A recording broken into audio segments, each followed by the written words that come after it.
have a throw pillow or a block that will help. And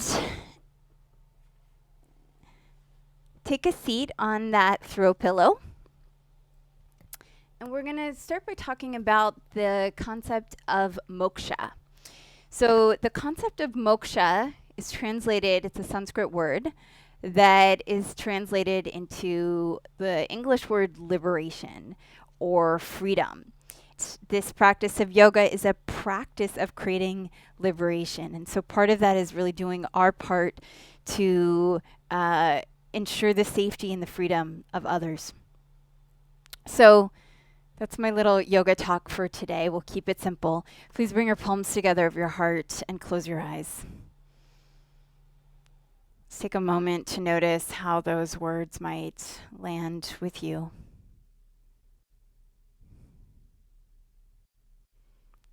Invite a length in the back of your neck. And a settling in your bones. There are 4 stages to the liberatory consciousness. Awareness, or just educating ourselves. Analysis, our willingness to analyze where we contribute to harm, where we can do better. Action, taking action on what we learn, what we notice. And then accountability, consistently, all of those 4 levels.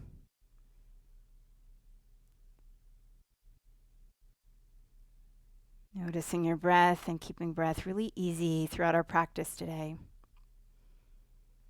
I recommend breathing in and out through your nose. It's good training for your respiratory system in general. And it's a true practice in steadiness.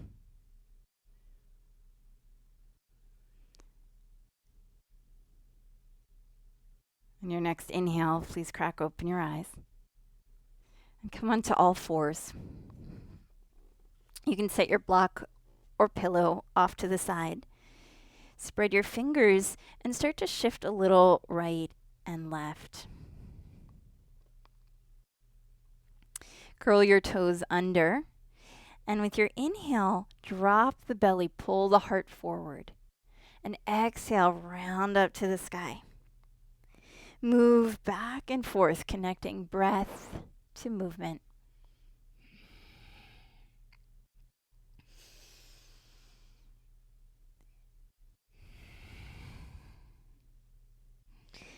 And last round of cat and cow, belly down as you inhale. Exhale, really rounding up. Come on to your forearms. Start to shift your weight a little bit right and left. And we're going to bring this movement into our cores a little bit, core and glutes. So wiggle your knees towards one another and make sure you've got plenty of space behind you. You're going to shift your weight over to your left leg, activate your right foot, and then just stretch it out behind you. Exhale, draw your knee towards your right elbow. Inhale, reach. Exhale, bend your knee, drawing your belly in, stamp the ceiling 3 times. Draw it down, replace the left knee with the right so you're close to that center line. Inhale, reach the leg back. Exhale, draw the knee in towards the armpit. Reach the leg back, bend the knee, and then really push with the arms, stamp the ceiling 3 times. Lower down. Right leg presses, stamp the wall, snuggle into your armpit. Reach it back, bend, stamp the ceiling 1, 2, 3, and lower. Press, reach the left. Exhale, snuggle to elbow or armpit. Inhale, reach. Notice that your arms might be getting a little bit tired, that rounded shape you have to keep. Bend your back leg 3 stamps. And we've got 1 more round each side. Right presses, right curls, right reaches, bends, stamps. Lower, left reaches, Left curls. Left reaches, bends, stamps. Staying strong, avoiding a back bend in your back. And lower your knee and curl all 10 toes under. Look between your knees and spread your toes. So I like to really emphasize the big toe, which is the easiest one to emphasize, and making sure there's lots of space so that that's pulling forward. You can rock back into child's pose and you can stay here, modifying as needed with a pillow under your knees or between your knees and your back of your thighs and the back of your calves, or you can sit up into seated. Sitting like this is a human shape. It's a kind of our birthright. And it's a powerful way to keep your mobility, your floor mobility, easeful by keeping the mobility in your toes. It's actually underrated importance. Reach the arms out. And now that we've built a little bit of extra length, hopefully, with our plantar fascia, let's go ahead and take a short downward facing dog. So from table, rise the hips and bend one knee and then the other. Walk your feet back. And on your inhale, shift forward to plank. Press through the crown of the head, squeeze your bum, round up your upper back like we were just doing. Up and back, downward facing dog. And shift right and left. You might even pedal out one foot and then the other. And then let's walk the hands all the way back to the back of the mat. I like to do this. Muscles of the upper body get a little bit of adjustment, getting used to having weight through them. And then the legs get a little bit extra time to lengthen in the back. Sway your hips side to side. You can catch hold of your elbow or unless your hands easily touch the floor. No big deal if they don't. And then come back to a neutral position, like your belly button's right between your feet. Inhale, halfway up, come into this bracket-like shape. Exhale, bend knees, fold, and walk it right back out. I always feel like a little gorilla when I do that, and that's good, that's powerful, working the arms, working that strength. Rise to your tiptoes, shift it forward, find your plank, lower to your knees. Take a knees down chaturanga. Elbows can press back all the way down. Inhale, squeeze the shoulder blades, lift the heart. Exhale, hands back, rise to neutral. Draw it up and back, downward facing dog. And keep breathing into your down dog. And then let's slowly walk the feet towards the hands. From here, front of the mat, have as much of a bend as you want. And again, jiggle it out a little bit. Your inhale's going to rise halfway up. Your exhale's going to fold. Inhale, rise all the way to stand. Palms together over the heart. Please bring your hands to your hips and shift your weight onto your left leg. Draw your right knee nice and high. Keep the left glute active.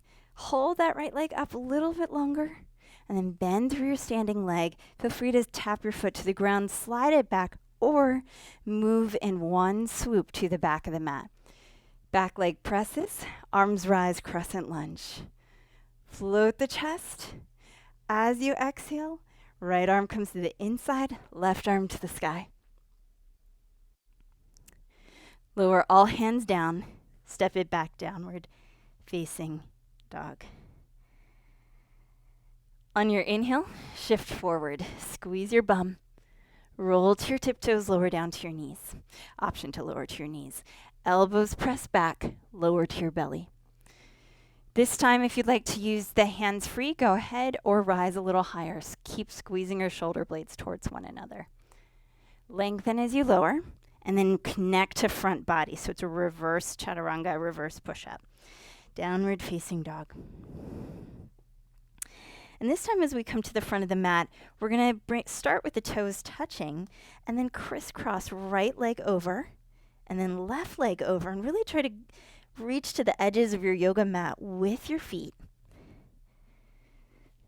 It's a weird tango dance. Comes from Katona yoga. And take a little bend again at the front of the mat. Shake out the head. Let everything go.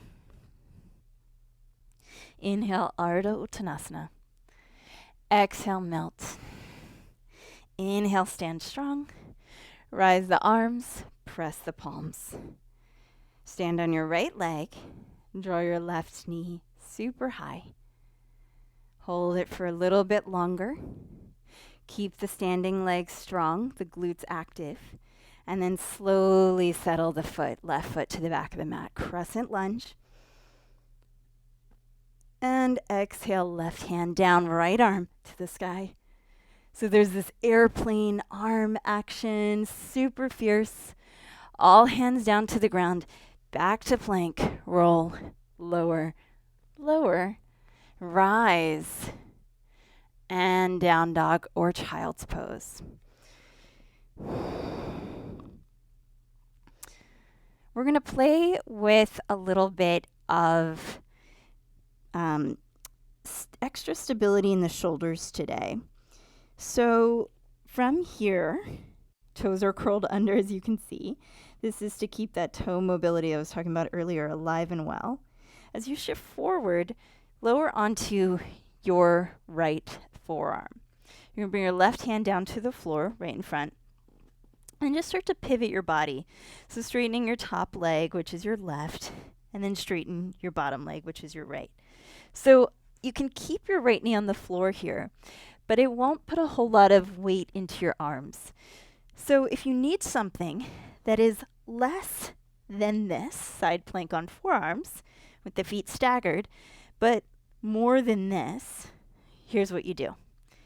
Your back foot goes in front. In this case, it's the left, and the back leg back, and you're going to drive the forearm down, rise the right hand up. So I can put as much weight as I want in this front leg, and just breathe, connect, enjoy. All hands down, dolphin pose, hips high to the sky, head heavy, shake it out, but keep the arms really, really active. Lower down to your knees, child's pose, or if you'd like, take a vinyasa.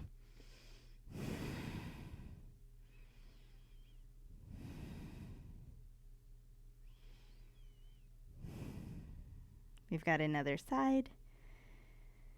So whenever you're ready, whenever you're wrapping up, shift it forward. Lower down now onto your left arm.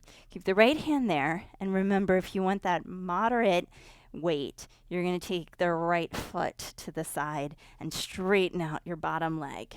What is now your bottom leg? Your left. You can stack or stagger. You can bring your top hand to your hip or keep it on the ground. You've got tons of options. And then for really less weight through the arms, just put that bottom leg on the ground. One more breath. All hands down, or all forearms down. Dolphin pose. And we're going to play with something that I don't teach very often, but is really, really fun. So lower down to your knees and come into a table pose on your forearms. And it's going to be a little bit of a short one. You want your hands and your elbows just a few inches in front of your knees. So from here, you're going to straighten your arms. So far, so good, right? Drop your elbows down to the ground for a very, very short forearm table. And then use a little bit of a revving up action in the lower body to straighten the arms. And now we're going to add one more stage to it. So shift, bend your elbows a little bit like you're going into chaturanga, and straighten. Okay? Shift forward, bend your elbows, and straighten. It's not exactly like a push-up, but it's a close cousin, right? Elbows go back, shoulder blades stay on the back body, and we straighten, and there's no sagging in the back to make that happen. So here's where we're going to put it all together. Come back onto your forearms, wiggle your knees just a little bit back. Watch me one round, hips go high to the sky, and you're going to rev up through your legs, and you're going to rise to a straight arm position, and then bend. Knees down optional. Come on back. Start in this forearm table. You can keep it in your forearm table and just go from here to here, half chaturanga, and back. Or you can come into your forearm down dog, which is also known as dolphin, and use the legs to help you get a little momentum to chaturanga. Really fun. All the way back. Let's do one more, okay? So rise the hips if you wish, or start in table and move from the knees. Both are good and challenging. And then use the legs or the momentum from the hip to rise you forward and down. Let's all meet on our bellies. Squeeze shoulder blades. Reach the arms forward and back and forward and back. Palms down. Arms create a W as they draw back. Last one. Hands to the ground. Pull the heart forward. Connect to your core. Up and back. Child's pose or downward facing dog. A little different, a little fun, I hope.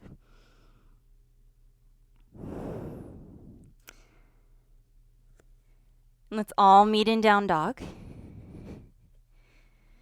From downward facing dog, walk your feet until the toes are touching. Just rise up onto your tiptoes and turn all of your toes in one direction, coming to the outside edge of one foot, stacking the other foot on top of it.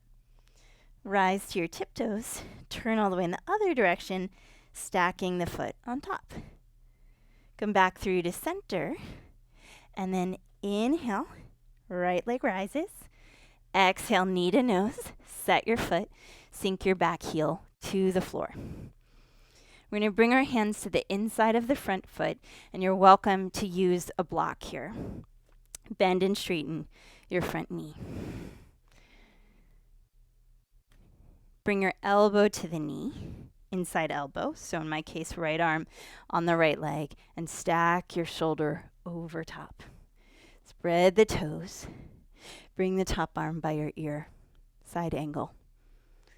And then if you want to keep firing things up, you're going to float your bottom arm across your belly.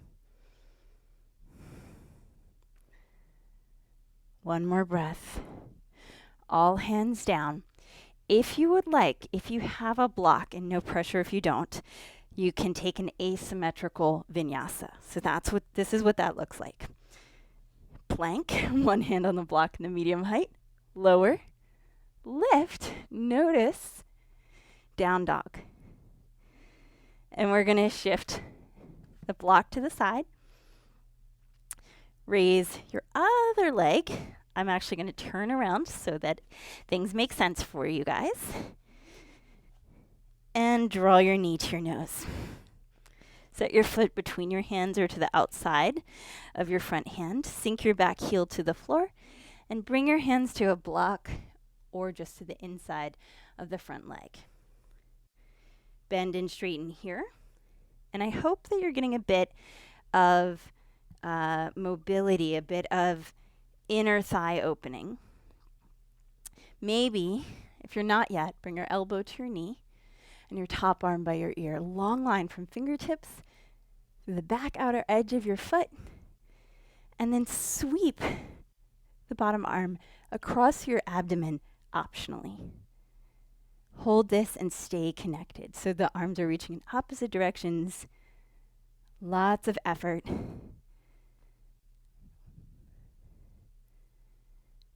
And then all hands down. Keep your inside hand on the block if you would like to experiment, and it could be even a book or something like that, anything that's sturdy, with the asymmetrical vinyasa. I will tell you that this asymmetry taught me a lot about how I was relying more on one side than the other. Even holding an asymmetrical down dog, really interesting. So set your knees down to the ground and set your block off to the side. We're going to rise to a kneeling position and just shift your weight onto your left leg. Slowly draw your other leg forward And then bring the hands to the back of the head, chin down, and start to spin towards your front leg. Elbows are wide.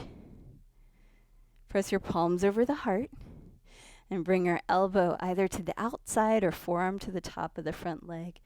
And just look over your top shoulder.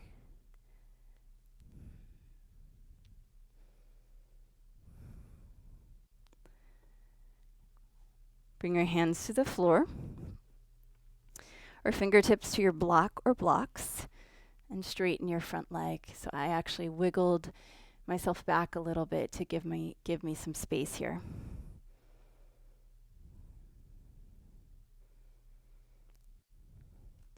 And then bend in and switch sides. Come into kneeling. Shift your weight to the other leg. Slow motion step your spare foot forward. Bring the hands to the back of the head. Press the head into the hands and twist. This is a raw, honest twist, right? Keeping the heart lifted. Palms press over. Forearm to the top of the thigh or elbow to the outside. We reach up. We reach with the crown of the head. Doesn't matter how deeply your pelvis goes here, just so that you get the upper back twist, the movement of the shoulder blades. And then when you're ready, straighten your front leg. No rush. Block or no blocks. If I don't have blocks, I often just put my hands on the leg, but I don't sink into it very much. I'll push the knee gently back into the hands. And if you've got something to set your hands on, you can spin your toes in and out a little bit.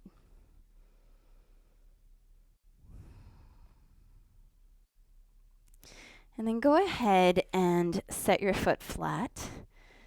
Set your block to the side but nearby, and tuck one leg under the other. So you're coming into some kind of cross-legged or thigh over thigh pose.